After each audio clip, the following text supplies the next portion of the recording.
Hello students, previous video में हमने combination और डिकम्पोजिशन रिएक्शन के बारे में जाना था। आज के इस वीडियो में हम बात करेंगे डिस्प्लेसमेंट रिएक्शन के बारे में। ठीक है, तो डिस्प्लेसमेंट रिएक्शन, जिसको हम लोग सिंगल डिस्प्लेसमेंट रिएक्शन भी कहते हैं, ठीक है।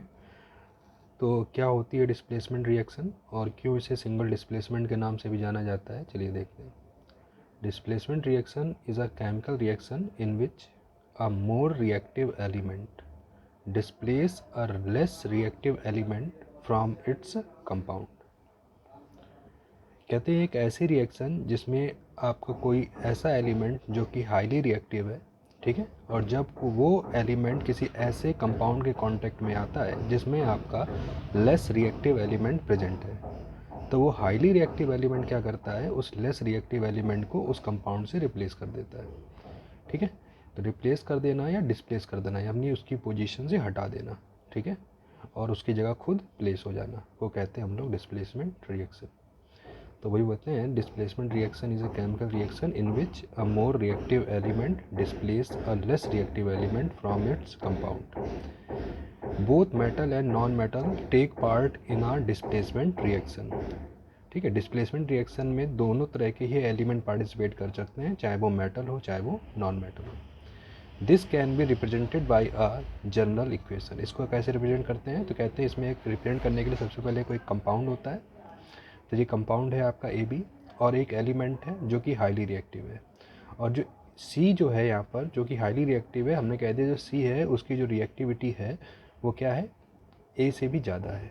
तो जब C AB के कांटेक्ट में आएगा तो वो क्या करेगा, AB से A को डिस्प्लेस कर देगा और उसकी जगह खुद प्लेस हो जाएगा। तो यहाँ पर एक एलिमेंट ने क्या करा, एक कंपाउंड से एक लेस रिएक्टिव एलिमेंट को डिस्प्लेस कर दिया और उसकी जगह खुद प्लेस हो गया।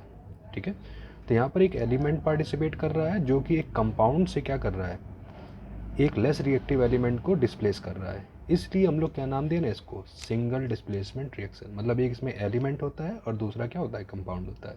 ये इसको आइडेंटिफाई करने का तरीका है। ठीक है, एक अपने एलिमेंटल फॉर्म में होगा, एटॉमिक फॉर्म में होगा, और दूसरा किस फॉर्म में होगा, कंपाउंड फॉर्म में होगा। इसलिए हम लोग इसको नाम दे रहे हैं सिंगल डिस्प्लेसमेंट रिएक्शन। ठीक है, तो इसको जनरली हम कैसे रिप्रेजेंट करते हैं, AB plus C gives A plus BC। ठीक है, तो ये आपका जनरली रिप्रेजेंट करने का तरीका है किसको, डिस्प्लेसमेंट रिएक्शन को। ठीक है, अब हम यहाँ पर ऐसे ही कुछ एग्जांपल लेते हैं, जैसे Zn को जब हम लोग कॉपर सल्फेट के सॉल्यूशन में ऐड करते हैं, ठीक है, तो जिंक क्या करता है, कॉपर सल्फेट के सॉल्यूशन से कॉपर को डिस्प्लेस कर देता है और उसकी जगह खुद प्लेस हो जाता है। तो जिंक ने क्या करा, कॉपर को कॉपर सल्फेट के सॉल्यूशन से डिस्प्लेस कर दिया और क्या बना दिया, जिंक SO4, और कॉपर को रिलीज कर दिया। तो यहाँ पर आपने देखा कि जिंक ने क्या करा है, कॉपर को कॉपर सल्फेट से रिप्लेस करा है। ठीक है, तो फॉर्म वही है आपका, जैसे ये जेड कॉपर सल्फेट है तो यहाँ जैसे AB है आपका, इसमें एक A है और एक क्या है, B है। वैसे यहाँ पर कॉपर है और क्या है, सल्फेट आयन है, और C जो है वो यहाँ पर क्या है, Zn है। तो जैसे ही C यानी Zn कॉपर सल्फेट के कॉन्टेक्ट में आया, उसने क्या करा, कॉपर को डिस्प्लेस कर दिया और उसकी जगह खुद प्लेस हो गया। इसी तरह से जब हम लोग क्या करते हैं, कॉपर सल्फेट के सॉल्यूशन में आयरन को ऐड करते हैं, तो आयरन क्या करता है, कॉपर सल्फेट के सॉल्यूशन से कॉपर को डिस्प्लेस कर देता है और क्या बना देता है, फेरस सल्फेट। ठीक है, ऐसे एग्जाम्पल और एक और है जिसमें हम लोग क्या करते हैं, जिंक नाइट्रेट लेते हैं और उसमें क्या ऐड कर लेते हैं, कॉपर। तो जिंक नाइट्रेट के सॉल्यूशन में जैसे ही कॉपर ऐड करते हैं तो कॉपर क्या करता है, सिल्वर को डिस्प्लेस कर देता है, ठीक है, और उसकी जगह खुद प्लेस हो जाता है और बना देता है कॉपर नाइट्रेट, और सिल्वर को डिस्प्लेस कर देता है। इसी तरह से जब हम लोग क्या करते हैं, पोटेशियम आयोडाइड में क्लोरीन गैस पास कराते हैं, तो जैसे इस पोटेशियम आयोडाइड में क्लोरीन गैस पास कराते हैं तो क्लोरीन क्या करती है, आयोडाइड आयन को रिप्लेस कर देती है और क्या बना लेती है, क्लोराइड के साथ कंपाउंड बना लेती है, यानी पोटेशियम क्लोराइड, और आयोडीन को रिप्लेस कर दिया। तो इन सभी में आपने देखा जो एक पार्ट था वो आपका कंपाउंड फॉर्म में है और दूसरा पार्ट आपका जो है वो किस फॉर्म में है, एलिमेंट के फॉर्म में है। तो यहाँ पर एक एलिमेंट और जो एटम होता है वो किसी कंपाउंड से किसी लेस रिएक्टिव एलिमेंट या मेटल को क्या करता है, डिस्प्लेस कर देता है, रिलीज कर देता है और उसकी जगह खुद प्लेस हो जाता है।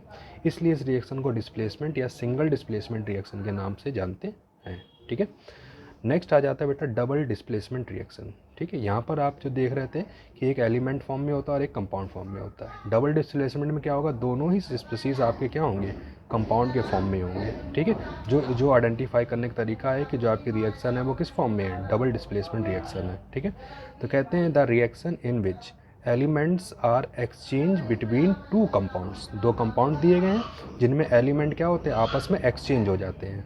ठीक है, तो ऐसे रिएक्शन को हम लोग नाम देने लगते हैं double displacement reaction. This can be represented by the general equation. और इसको रिप्रेजेंट कैसे करते हैं, जनरल इक्वेशन, इसमें हमने एक ए बी कंपाउंड लिया और एक सी डी कंपाउंड लिया है।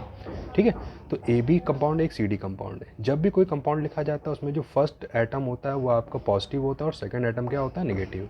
ऐसे इसमें फर्स्ट एटम क्या है, पॉजिटिव, सेकंड एटम क्या है, नेगेटिव। तो इसमें क्या करेगा, ए जो है वो क्या करेगा, सी को रिलीज़ कर देगा और डी के साथ कंबाइन कर जाएगा, क्योंकि सी पॉजिटिव है तो पॉजिटिव किसके पास जाता है, नेगेटिव के पास। किसी भी कंपाउंड को लिखने में जो पहला एलिमेंट होता है वो हमेशा क्या होता है, पॉजिटिव, दूसरा एलिमेंट क्या होता है, नेगेटिव। वैसे सी और डी में सी क्या होगा, पॉजिटिव, डी क्या होगा, नेगेटिव। तो जब हम कहते हैं ए बी लिया और एक सी डी कंपाउंड लिया, उसको वाटर में या किसी सॉल्वेंट में डिजोल्व करा, डिजोल्व करने में क्या हुआ, जो ए बी कैटायन था उसने क्या करा, डी एनायन के साथ कंबाइन कर गया, और जो आपका बी एनायन था वो सी कैटायन के साथ कंबाइन करके क्या बना दिया, सी बी बना दिया। तो यहाँ पर आपने देखा एक दो कंपाउंड जिनमें प्रेजेंट जो आपके एलिमेंट है वो एक दूसरे को क्या कर रहे हैं, रिप्लेस कर रहे हैं। इसलिए रिएक्शन को क्या नाम दे देंगे, डबल डिस्प्लेसमेंट। क्योंकि रिप्लेसमेंट जो है वो दोनों में है, किसी पर्टिकुलर एक में नहीं है। यहाँ पर जो रिप्लेसमेंट था पर्टिकुलर एक कंपाउंड के साथ हो रहा था, इसलिए बोल रहे थे सिंगल। और यहाँ पर जो रिप्लेसमेंट है वो दो कंपाउंड के बीच में है और दोनों ही एक दूसरे को क्या कर रहे हैं, रिप्लेस कर रहे हैं, इसलिए नाम दे रहे हैं डबल डिस्प्लेसमेंट। ठीक है, तो इसको हम जनरली इस फॉर्म से रिप्रेजेंट करते हैं। अब इसी फॉर्म में आपको यहाँ पर एग्जांपल भी मिलेगा। ठीक है, फॉर एग्जांपल की अगर हम बात करें तो जैसे कि आपका सिल्वर नाइट्रेट है, तो सिल्वर नाइट्रेट लिया और उसका हमने क्या करा, एक्वस सॉल्यूशन बनाया। AQ मतलब होता है वाटर, वाटर में इसको डिजोल्व करके इसका सॉल्यूशन बना लिया। ठीक है, और शॉर्ट फॉर्म में लिखते हैं AQ मतलब क्या होता है, एक्वस फॉर्म। और फिर उसमें क्या करा, हमने सोडियम क्लोराइड लिया और उसका भी हमने एक्वस सॉल्यूशन यानी वाटर के साथ सॉल्यूशन बना लिया और दोनों को आपस में कंबाइन करा। जब उनको आपस में कंबाइन करा तो आपने क्या देखा, जब हमने सिल्वर नाइट्रेट का सॉल्यूशन बनाया तो सिल्वर आपका कैसे ब्रेक होगा, Ag+ और इस पर क्या आएगा, NO3-। वैसे ही आपका Na+ और Cl-।